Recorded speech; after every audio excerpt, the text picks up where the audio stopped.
relax their face, relax their jaw. And I wanted them to put their tongue on the roof of their mouth. So I said, put your thong behind your tits. And then everybody started to laugh. And I didn't know why everybody was laughing. Anyway, truth is, the voice in my head was right. Welcome back to Scottlin Talks, bringing you less stress and more success in your job, in your life, with the power of joy. I'm Anne Scottlin, author, teacher, and emotional wellness specialist. And today we are going to talk about something that I think you're going to want to hear, which is feeling awesome in your job. How can you feel awesome in your job? And to help us discover that, I have a special guest that you are going to want to meet. She is fantastic. Before we get started, though, please like and subscribe to this podcast so I can keep this content coming to you. And please follow me on my social media at Anne Scottlin. And if you haven't already, take a quick peek at my new book. I'll be showing you more in coming days. Live for Joy. You can find out more about this on my website, annescottlin.com. So, would you like to feel more awesome in your job? Welcome, Natalie. So happy to have you here today. I'm so excited to be on your show, Anne. Thanks for inviting me. I am just delighted to have you here. We were just talking for a minute before the show, and I was saying, I feel like you already know you. You're like a sister from another mother. This is so cool. So I'm excited. For our listeners, I just want to introduce you, let you know a little bit about Natalie. Natalie is the founder of Think Yourself Academy. She's the #1 best-selling author of 16 books. 16 books on success, communication, wellness, and empowerment. She's an international speaker and teacher, and she has a whole lot to talk to us about today. And our theme today is going to be about feeling awesome in your job, which there can't be anything better than that, Natalie, right? Than feeling awesome in your job. We spend so much time at work, right? So might as well. Right, exactly. So I did have a question for you because this name is so unique. Now, I'm not Canadian, so maybe it's just me, I don't know. But I know there's, isn't there a Plamondon, Alberta and Plamondon Bay? Is that where your name comes from? Ah, that's very interesting. My name does not come from these areas. I am from Quebec City. So there are huge families of Plamondon back there. My mom is actually a Plamondon and my dad as well, from two different lines. There's 4 big lines of Plamondon in the small town where I'm from. Wow. That are not even related. And your parents had this common name. So they had the same last name before they got married. Yeah. Oh my goodness. That's pretty unique. That's really cool. So speaking of your parents, you grew up with some very unique parenting that made you who you are today. Please share with us a little bit about that. Oh yeah. My parents were freaks. They were positive freaks. We had signs everywhere in the house. You can do this. You're amazing. And every Sunday, we had to sit down in the living room and listen to motivational tapes.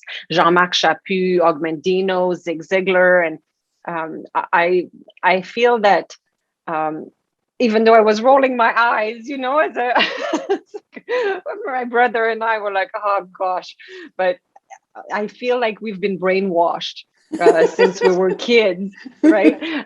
So maybe it was easier for me later down the road to figure out how to get rid of all my negative self-talks and all that stuff that everybody has, because I too have them. Yeah. It probably made it much easier for me.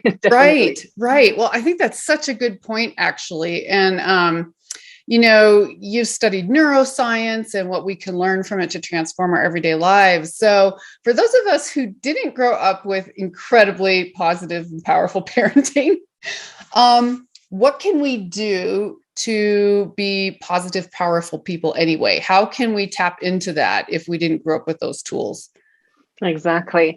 It does happen to everybody. Like we don't talk to other people like that. You're not going to tell your friend, hey, you look fat in these jeans, or, oh, you're starting your own business, or you're asking for a raise. It's never going to work. You're not good enough. Like, we don't say that to other people, but we trash talk ourselves all the time. Like, who would want to be your friend if you talk to them the same way you talk to yourself? Yeah. So the thing is, what we don't know is that it's perfectly normal research shows that 70% of our thoughts are negative, and it's just the way that it happens.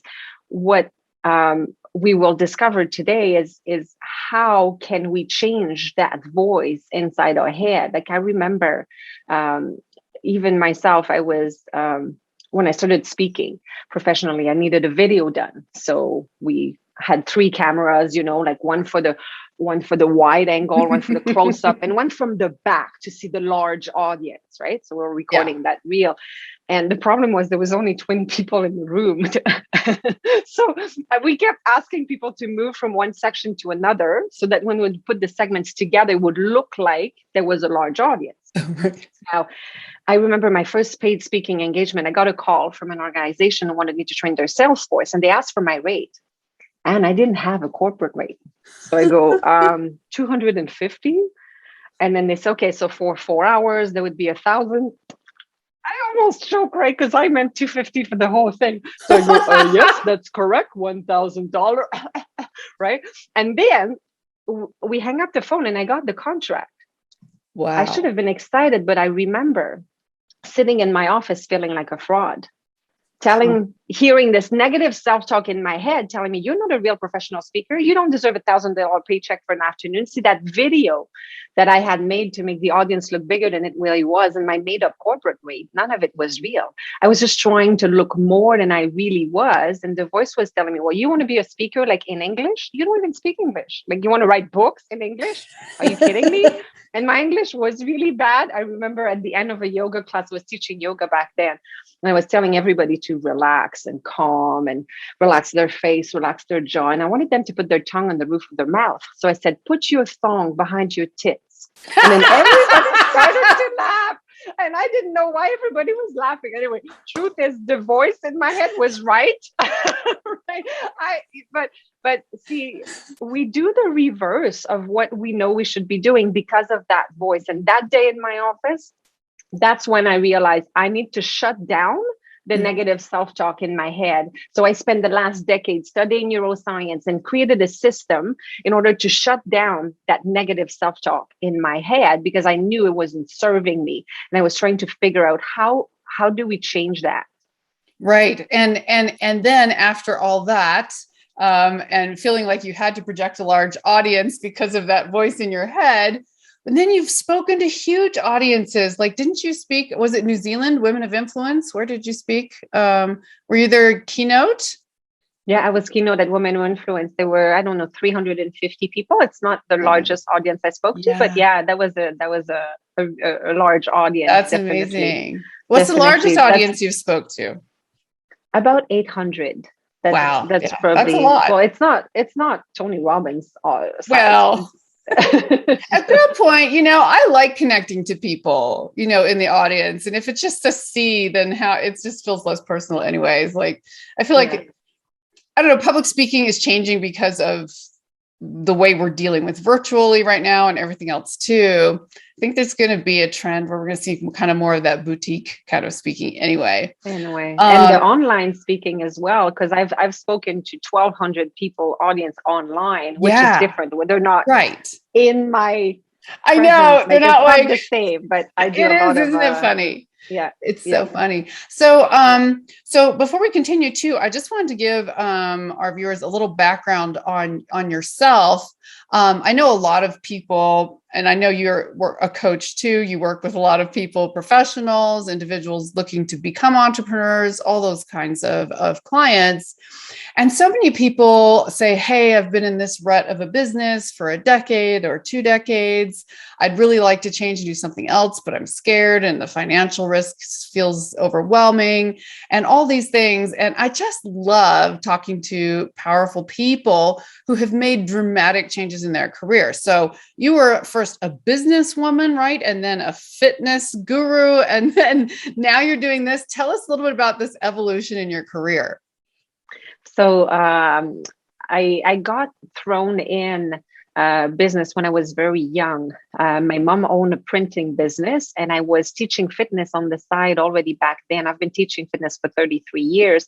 So I was making a lot of money as a 13, 14, 15-year-old teaching fitness. So I used that money to invest in my mom's business, which turned into multiple different printing business. Wow. So at 20 years old, I was managing one of the location with 25 staff, and moved on after that to a different location, and was involved very, very quickly in the business world, in marketing and human resource and sales. And eventually, my dream was to go full on fitness, because it has always been on the side, because, oh, you need to keep your full-time job. And anyway, a giant in the printing industry came to us wanting to purchase our businesses. Oh. And after a few years of them after us, we decided to sell. So I was free. I could go do my dream, if you'd like. Now, another story, and I do talk a lot about this when I talk about the Think Yourself Wealthy program, is that I made a lot of money that day, enough money so that I would not have had to work for the rest of my life. But then 2 years later, where was this money? Gone, because I had limiting beliefs about money. I believe that when you make more money, you spend more. So you always live paycheck to paycheck, blah, blah. And it took me a while to figure that out, that our own voice inside our head. So let's talk about that voice inside our head, and how it impacted me to move from one thing to another. So I did end up, to finish answering your question, I did end up doing more in the fitness industry, became personal trainer as well, realized that my clients would eat crap. So became a nutrition and wellness specialist as well. And one day I realized that my clients had results, not because I was giving them a better kale salad recipe or because I was showing them a better way to squat. It was because they were changing their mindset. And I thought, how am I doing this? How am I changing their mindset? What's the steps 1, 2, 3? And that's when I really started to get interested in neuroscience. I wanted to become a speaker right about at that time, realized that my negative self-talk was not helping. And I thought that's probably hurting my clients as well, because they have a belief that whenever they lose weight, they're always getting back, or they hate exercise. So they have all these limiting beliefs. So that really was all combined together into bringing in, and that negative self-talk was what made me recognize, let's say, internationally, was the system that I've created. So let's understand how the brain works. We have many different parts that I love. The prefrontal cortex is fascinating. Maybe for another time, we could have a full podcast around emotion control and all that. Right now, I'll talk about the logical mind and the unconscious mind. So your logical mind can handle 5 to 9 pieces of information at a time. That's cool, because you can multitask, right? Like you can go grocery shopping now at the same time that you're on a meeting on your phone, right? And still keep your kid from falling off the cart, and notice the guy at the back winking at the girl in blue in the seafood department. Like you can see all that at the same time and still, multitask. But have you ever noticed, and let's say you're going to a new address and you're driving your car. So it's a beautiful day, windows are down, music is on. And as you get closer to the houses, you have to lower the music on the radio. Has that ever happened to you? That you have to lower the volume on the radio as you try to concentrate? For me, weird? It's when I'm driving. Like if I'm approaching a really, really stressful intersection, or I'm trying to parallel park, I have to turn the music off. Right? And it's interesting because you have your foot on you're at this busy intersection. So you got the foot on the brake, the foot on the accelerator, the red light ahead, the lady that's about to cross the street. There's this child there with the balloon. And then there's this weird guy in the car next to you, winking at you, gross. So as you add, looking at the numbers in the houses, or as you add something else, the music becomes the one too many. So 5 to 9 pieces of information is not that great after all. Living at a logical level, we feel like we don't have enough capacity. You always behind, like you're trying to build your business, you're trying to be successful, you have your goal, and then you're going towards your goal, and you work hard, and you get up at 5 a.m. and then you go to bed at midnight, and then you still have to take your kids to school and sport in between your meetings, and you feel like you're going further and further away from your dream life because you have zero life balance, and you're still living paycheck to paycheck, and it's just not working, and you're working hard, you want to do it. It is like you are wanting to go to Los Angeles, but you're in an aircraft that's flying to New York City. You can work as fast as you possibly can, but if you stay in that aircraft, you're never going to get there. Right. So a lot of people ask me, so how do I get off that aircraft? And I say, stay on the aircraft, talk to the pilot, and tell the pilot, hey, bud, do you mind turning around? That's where I'm going. Imagine how much faster you're going to get there. So that pilot is the other part of the brain that I love, is the unconscious mind. The unconscious mind can handle 2.3 million pieces of information every second. Wow. I call it your personal assistant. So let's repeat 5 to 9 for the logical mind, and 2.3 million pieces of information every second. So you have that personal assistant in your head taking notes, writing down everything that you say or think, and it makes it happen. But the problem is, people wake up in the morning, they look at themselves in the mirror and they go, I'm so tired. I'm so stressed out. I think I'm gaining weight. So then your personal assistant writes it down. Stressed out, tired, gaining weight, got this, stressed out. What can I do? Oh, I know, I'm going to delete a very important appointment in our calendar. That's going to be stressful. Check. Tired. Oh, I'm going to keep her awake all night. She's not going to be able to sleep. She's going to be really tired. Check. Gaining weight. Easy one. I can certainly find a chocolate bar, something deep fried for her to eat, or more wine tonight. Check. So your personal assistant is constantly listening and making things happen. So we have to really be careful what we think and what we tell our personal assistant, because that unconscious mind is so powerful. Yes. So true. So our personal assistant is, what kind of assignments can we give that personal assistant? What kind of assignment? So we have to tell our personal assistant what we want, not what we don't want. And most people, and my clients do this, they come to me and it's, Natalie, I don't want to be stressed anymore. I don't want to rush everywhere. I don't want to be impatient with my kids, and I don't want to be broke. Yeah. Personal assistant writes it down. Stress, rush, impatient, broke. Got this. Right. So, okay. So yes, here I see the neuro. Yes, because it's picking up on those suggestions. Which is, so would you say, so you would say that our self-talk is incredibly important, not really just in the theme, but actually in the choice of the kinds of words and terms we think in. Can we retrain ourselves in that? 100%. And I'll give you a very easy two-step technique. So we have heard of affirmations before. People do affirmations all the time, right? Yeah. Now, and I'm sorry to say this because it's so popular, but affirmations don't work if you don't believe them. You know, like when I work with the Think Yourself Thin program with people that are highly overweight, I can't just say, okay, look at yourself in the mirror and say, I am thin. Right. Or the Think Yourself Wealthy program, people that are in deep financial struggle, I can't say, okay, put your hands on your hips, repeat after me, I am rich. Because your personal assistant is like, no, we're not. Right. Like, oh, we must be just watching a vampire movie. Vampires don't exist. I'm not writing this down. This is silly. We're dreaming right now. I'm not writing this down. Yeah. So you want your personal assistant to listen to what you have to say. So here's the two-step technique. The first step is to rephrase your thought in the past. So when you hear something in your head, oh my gosh, I'm so stressed out. And then you're like, oh no, what did I just say? You can't just say, I am calm, because you're in the middle of something. It's terrible, right? Like the toilet just overflowed. It's demanding right now. You can't just, I know. So when there's things that are stressful, or when you are overwhelmed, or when you're bad with names, you say, oh, I'm so bad with names. Oh my gosh, what did I just tell my personal assistant? I just told my personal assistant to forget the name, right? Because if you say I'm bad with names, everybody says that. I introduced myself to a lot of people, and the first thing they tell me is, I'll forget your name. Well, they say, I'm bad with names, right? So it's just like, well, it's just because you told your personal assistant you wanted to be bad with names. Just say, I'll try to remember that. Big difference. And you'll probably remember it.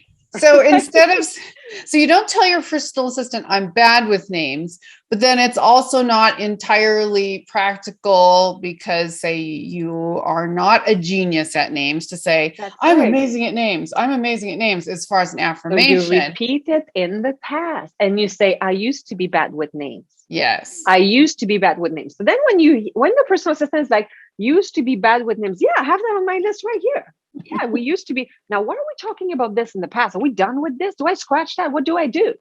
So then immediately, once you've done the first step, I used to be stressed out. I used to think I was bad with technology. I used to think like I could not change with the remote control. Used to. You follow up with the second step, a progressive statement. A progressive statement starts with, I am willing to learn, or I'm in the process of. I used to be bad with name. I'm willing to learn how to remember them. I'm in the process of becoming better at it. I used to always gain the weight back.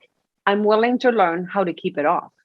I used to say I'm bad with technology. I'm willing to learn where it is that I have to click on Zoom in order to see my clients virtually. Right. I'm in the process of. So this two-step technique, I love that.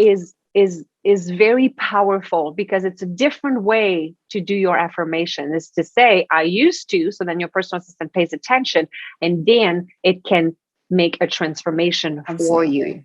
And what I love about that too is that you are opening up possibility mentally. And most people like to learn. Most people want to at least feel like they're learning or progressing or improving their life. As opposed to beating yourself up emotionally all the time because you're failing at this or that or the other thing, which I think is really awesome. And which leads me into, because I definitely want to touch on this today about feeling awesome in your job. And this is the perfect transition into that. I talk a lot about work-life integration and how you can optimize that, especially today when we're working from home and the office and sometimes mixtures of the two, and everything seems to be all mixed together now.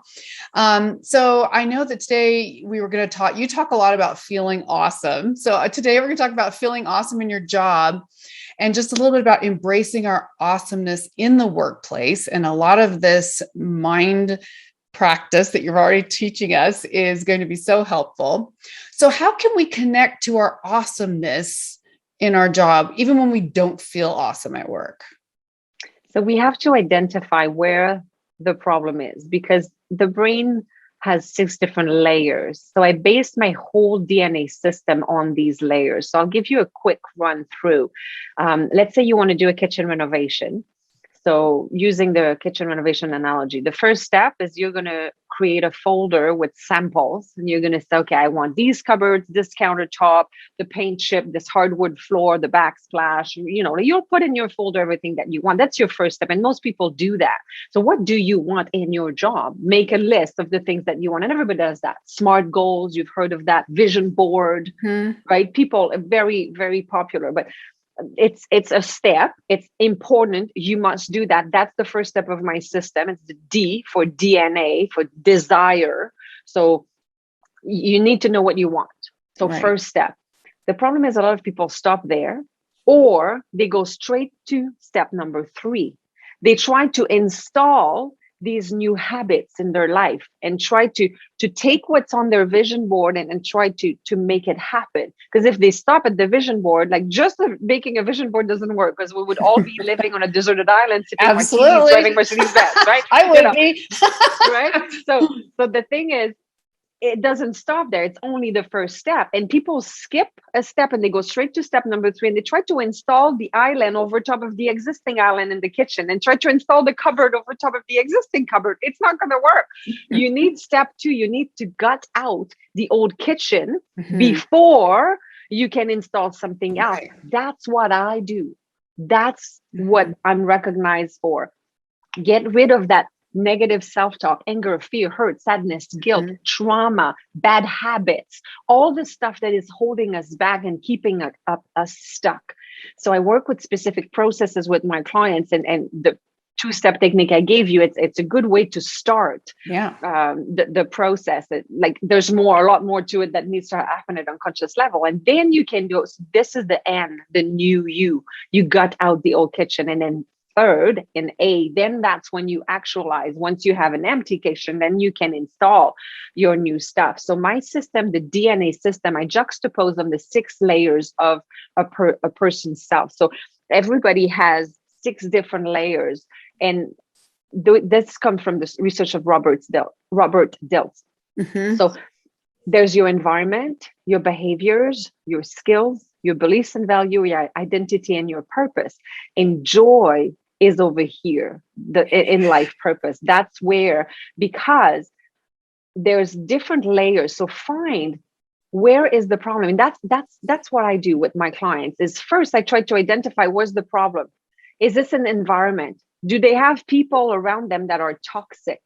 Mm-hmm. Is there stuff around there that is not helping them? So maybe your office desk is not in the right position, and you'll start liking your job better if maybe you're running out of resources. Maybe environment is the Wi-Fi is not good enough at work and it's frustrating like hell. So maybe it's an environmental problem that makes you not like your job. Maybe it's a behavior. So behaviors are the things you do, like you walk, you eat, you brush your teeth. And the skills are the behaviors that you are really good at.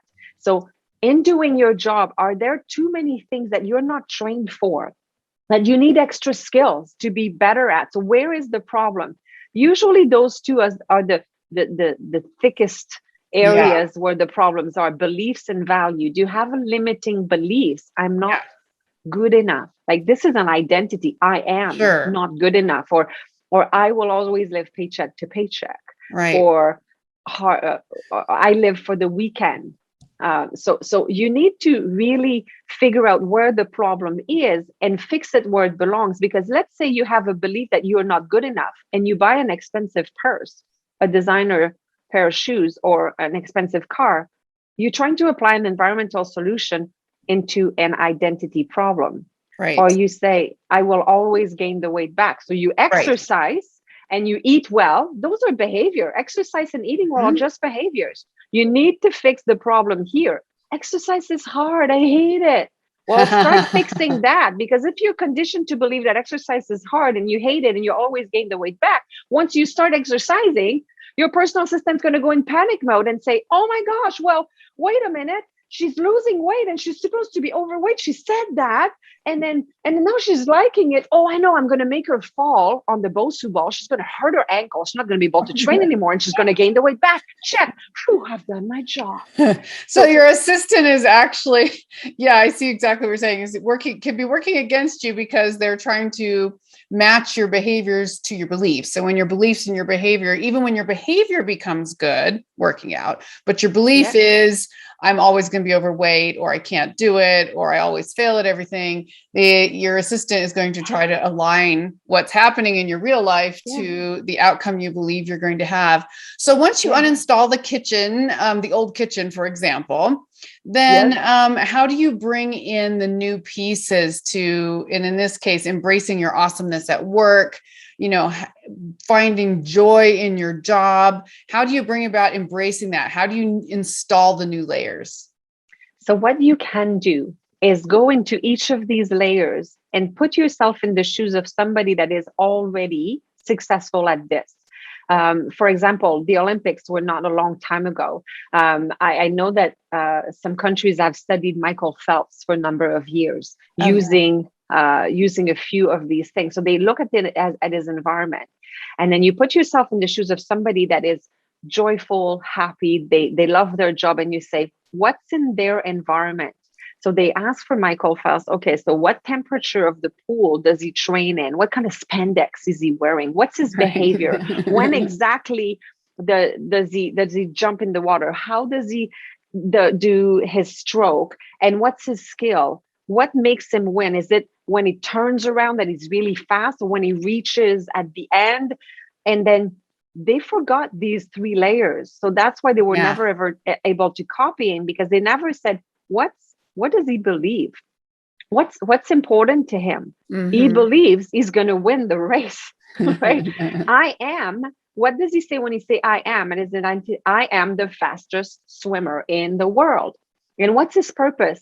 Who else is he serving? Does he try to inspire his son or other younger athletes? Why is he doing all of this? And when you lead from purpose, because once you so look at all of these and to reinstall in the actualized part, look at your environment and say, what are successful people have in their environment? And how can I transform mine? Do they have people that are surrounding themselves with people that are supporting them? What are the behaviors that I want now? What are the skills that I need to get good at, if any?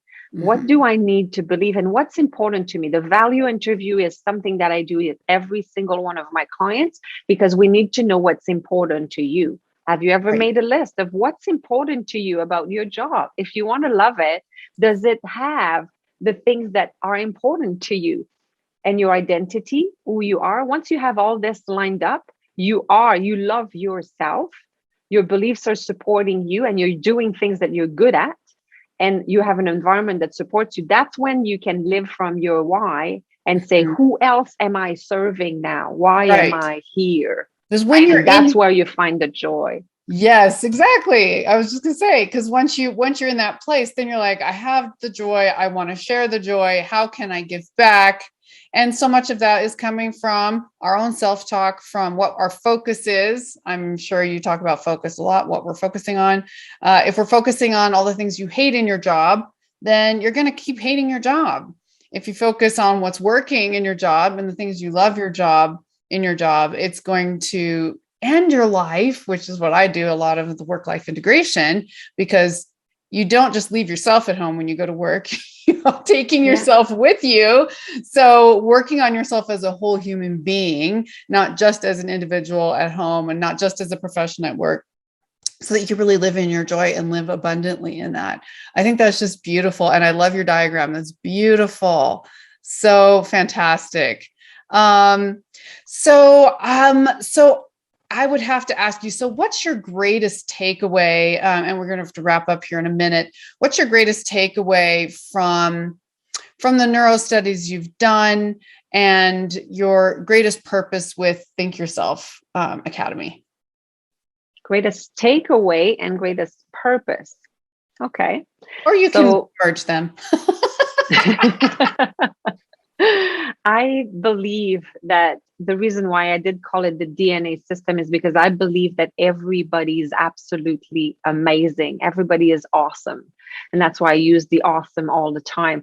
We have a drawer, and when you open this drawer, you have everything you need, all the answers in that drawer. The problem is that we go through stuff in life and then crap gets accumulated on top of the drawer. And sometimes we respond with what's on top, or we're very stressed at work. And then your daughter comes behind you in the kitchen and she says, "Hey, Mom," and you go, "What?" And then you're like, "Oh, this is not how I wanted to respond." But the stress of the day was all at the top of, we know at the bottom of the drawer, we have the answer. We know we wanted to say, "Hey, sweetie, what can I do for you?" Like, we know, you know everything. The problem is sometimes we need to find it. So get rid of the clutter.